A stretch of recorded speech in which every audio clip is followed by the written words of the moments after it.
کیا آپ کو پتا ہے کہ آپ صلی اللہ علیہ وسلم اور صحابہ کو جب کوئی خطرہ محسوس ہوتا تھا یا پانی نہیں ہوتا تھا، اس وقت آپ صلی اللہ علیہ وسلم اور صحابہ کیا کرتے تھے؟ اس وقت آپ صلی اللہ علیہ وسلم اور صحابہ تیمم کرتے تھے۔ تو تیمم کیسے کیا جاتا ہے اور کیوں کرنا ہوتا ہے یہ لوگوں کو پتہ ہی نہیں ہے۔ کیوں کرنا ہے؟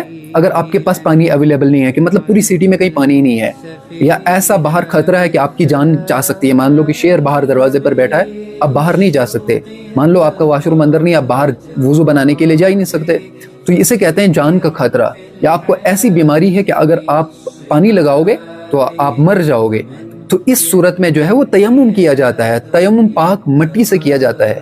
کس پر کیا جا سکتا ہے؟ اس کی ایک سمپل ڈیفینیشن ہے کہ جو جلنے سے نہ جلے اس پر کرنا ہے۔ مطلب مٹی ہے وہ جلتی نہیں بلکہ وہ ویسے ہی رہتی ہے، مطلب اس کی تاثیر ختم نہیں ہوتی۔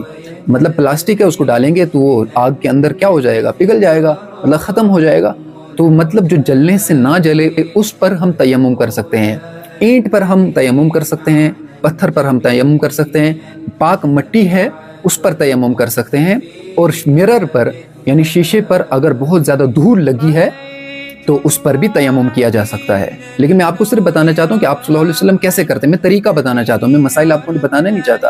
تو آپ صلی اللہ علیہ وسلم جب تیمم کرتے تھے تو ہاتھ ایسے زمین پر مارتے تھے، ہے نا، پھر اس کو ہاتھ کو جھاڑتے تھے، بہت زیادہ مٹی نہیں لگاتے تھے بلکہ ہاتھ لگاتے، مان لو آپ نے اینٹ پر ہاتھ رکھ دیا یا مرر پر ہاتھ رکھ دیا، یا مٹی لگی ہے، پاک مٹی ہے، اس پر ہاتھ رکھ دیا، ایسے بعد میں آپ نے ان ہاتھوں کو جھاڑنا ہے، ٹھیک ہے، ان ہاتھوں کو جھاڑ دیا، اور پھر آپ نے ایسے جو ہے وہ چہرے کو مل لینا ہے ان ہاتھوں کو، اور پھر آپ نے بازوں کو بھی ایسے ہی کرنا ہے، ایسے باہر نکال دینا ہے، ایسے اور ایسے باہر نکال دینا ہے۔ یہ ہو گیا تیمم۔ تیمم میں صرف دو فرض ہوتے ہیں، ایک نیت کرنا تیمم کی، اور دوسرا یہ جو چہرے کا جو مسح ہے اور بازوں کا مسح ہوتا ہے یہ کرنا ہوتا ہے۔ اگر آپ کو وضو فرض ہوا ہو، غسل فرض ہوا، دونوں کے لیے یہی شرط ہے۔